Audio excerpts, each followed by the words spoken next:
नमस्कार। मैं जितेंद्र सिंह ढूंढिया। स्वागत है आपका आपके अपने चैनल आपकी आवाज़ 141 में। साथियों, आपको पता होगा कि कल पंजाब में पंजाबी सिंगर सिद्धू मूसेवाले की हत्या हो गई। दो हमलावर थे। जब सिद्धू मूसेवाला जा रहे थे तो मानसा के नज़दीक जो जुहार के है वहाँ पर उनके ऊपर फायरिंग की जाती है और उनकी हत्या कर दी जाती है। हमले के अंदर उनके जो दो साथी है वो भी गंभीर रूप से घायल हो गए और सिद्धू मूसेवाला है उनकी हत्या हो जाती है। सिद्धू मूसेवाला की हत्या होने के बाद जो लॉरेंस बिश्नोई है, लॉरेंस बिश्नोई के जो गैंग के जो गैंगस्टर है उन्होंने उसकी जो जिम्मेदारी ली है। उसके जो सदस्य हैं उन्होंने जो लिखा है अपनी जो फेसबुक पेज पे जो उन्होंने जो एक पोस्ट डाली है, मैं आपको पोस्ट बताता हूँ। यह है गोल्डी बराड़। गोल्डी बराड़ जो लॉरेंस बिश्नोई है उसकी जो गैंग का एक गैंगस्टर है। मैं बताता हूँ इसको।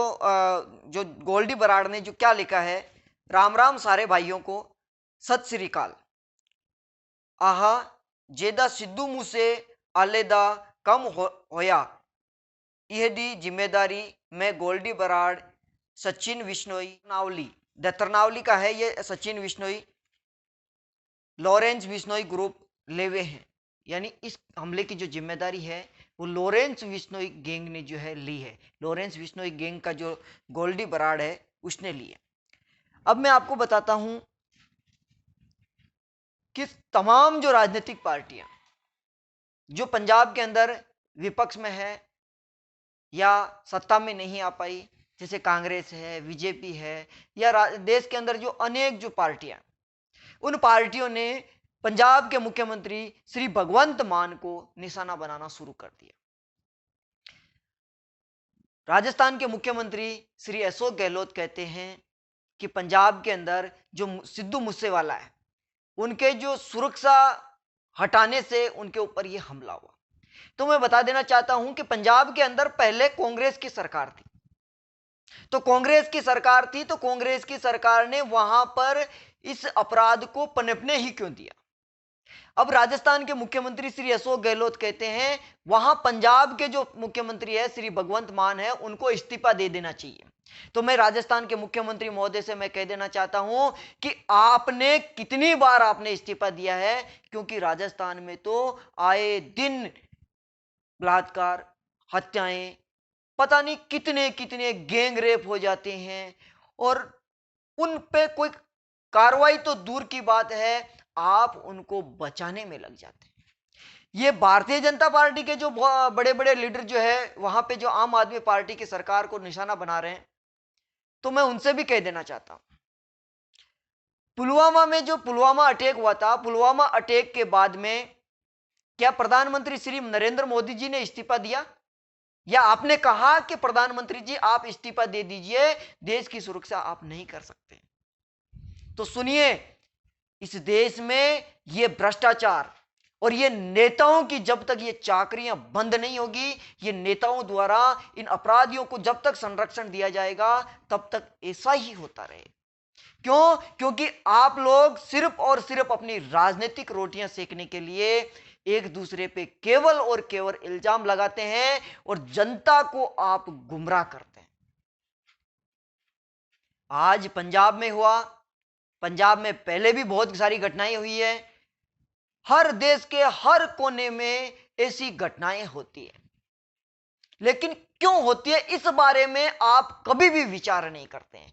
क्योंकि किसी भी पार्टी के कहीं पे भी अगर मान लो कहीं पे भी चुनाव आते हैं तो या तो आपके सामने मुद्दा रहता है कि मंदिर का या मस्जिद का, या फिर आपके सामने धर्म का मुद्दा रहेगा, या आप चाहेंगे, आपके दिमाग में एक कचरा भरा हुआ है कि बस हमें तो सत्ता चाहिए चाहे किसी भी स्तर पे आए। क्या आपने कभी सोचा है कि इस भ्रष्टाचार पे लगाम लगाने के लेकर के हम एक एक अहम बिल लेकर के आए? क्या आपने सोचा है कि इस अपराध पर जो काबू पाने के लिए एक अहम बिल लेकर के आए? कोई सी भी इस देश की कोई सी भी सरकार जिसने ऐसा कभी नहीं किया और ना ही मुझे लगता है कि ये करने वाले हैं। लेकिन जनता को ये अच्छी तरह से बेवकूफ बना देते हैं, जनता को ये गुमराह बना देते हैं और जनता को अपने गुलाम बनाने में ये कामयाब हो जाते हैं। लेकिन मैं उन तमाम जनता से भी कहना चाहता हूं कि इन नेताओं के गुलाम, इन पार्टियों के गुलाम बनना छोड़ दो और अपने हक के लिए लड़ना चालू रखो। पिछले कई सालों से मुद्दा सबके सामने रहता है, लेकिन उस पर बोलते कोई नहीं है। जब खुद की सरकार के अंदर यह होता है तो वो सरकार सिर्फ और सिर्फ एक, वो कहते हैं कि एक पोस्ट डाल करके सिर्फ उनको संवेदना व्यक्त कर सकती है, जबकि ऐसे व्यक्तियों पर, ऐसे लोगों पर कोई कार्रवाई नहीं करते।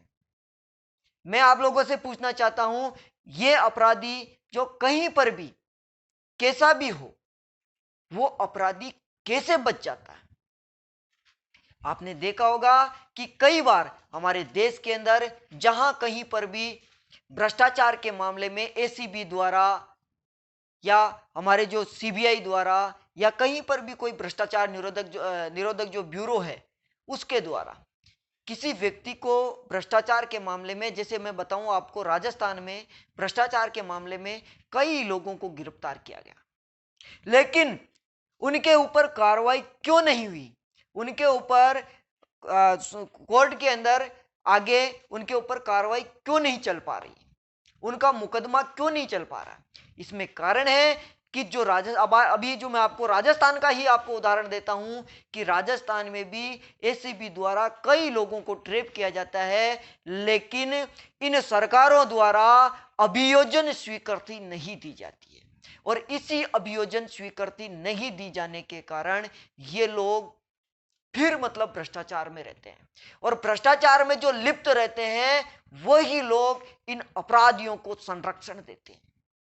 इन अपराधियों को संरक्षण देने में इन हमारे देश के जो नेता हैं, इन नेताओं की अहम भूमिका रहती है, क्योंकि कहीं पर भी ये अपराध करते हैं तो ये नेता अपने स्वार्थ के लिए इन लोगों को, इन अपराधियों को बचाने में कामयाब हो जाते हैं।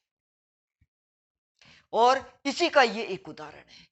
ये एक ही उदाहरण नहीं, बहुत सारे हमारे देश में ऐसे उदाहरण हुए जब जो पावरफुल जो नेता होते हैं या पावरफुल अगर सामने वाला अगर अपराधी होता है तो उसके सामने ये सरकारें अपने घुटने टेक देती है, क्योंकि ये सरकारें खुद भ्रष्ट है।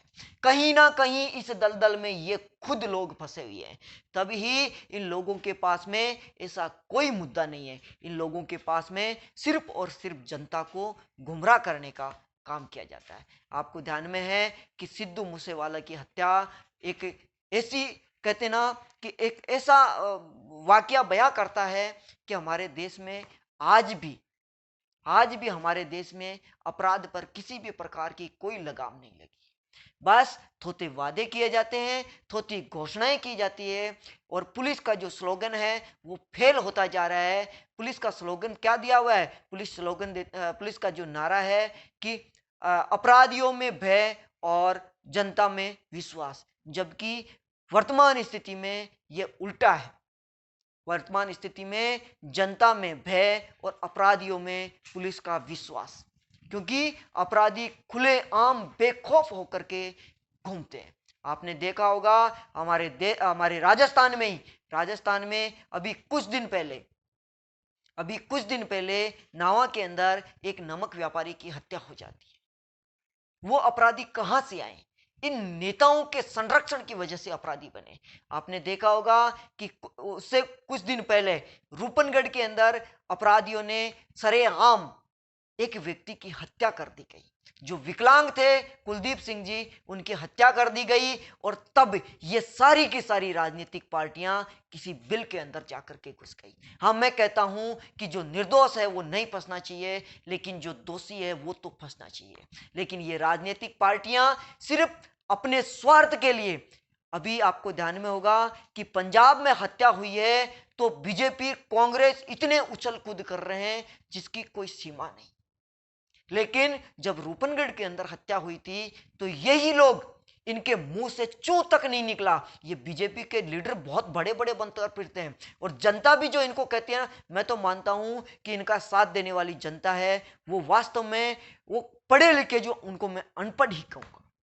तो साथियों, मेरा आपसे यही निवेदन है और इसी के साथ मैं आपसे एक और ये बात और कहना चाहूँगा कि आज या कल में आपको मैं गोवर्धन सिंह जी पे एक बहुत अच्छा वीडियो बना करके आपके सामने डालूंगा। आपसे निवेदन रहेगा कि गोवर्धन सिंह जी का साथ दीजिए और उनके लिए हम एक ऐसा माहौल बनाएंगे कि जनता जब तक उनके साथ में रहेगी, राजस्थान सरकार कुछ भी कर ले, फेसबुक बंद कर दे, चाहे कुछ भी बंद कर दे, हमारा मुंह तो बंद नहीं कर सकते। जय हिंद, जय भारत।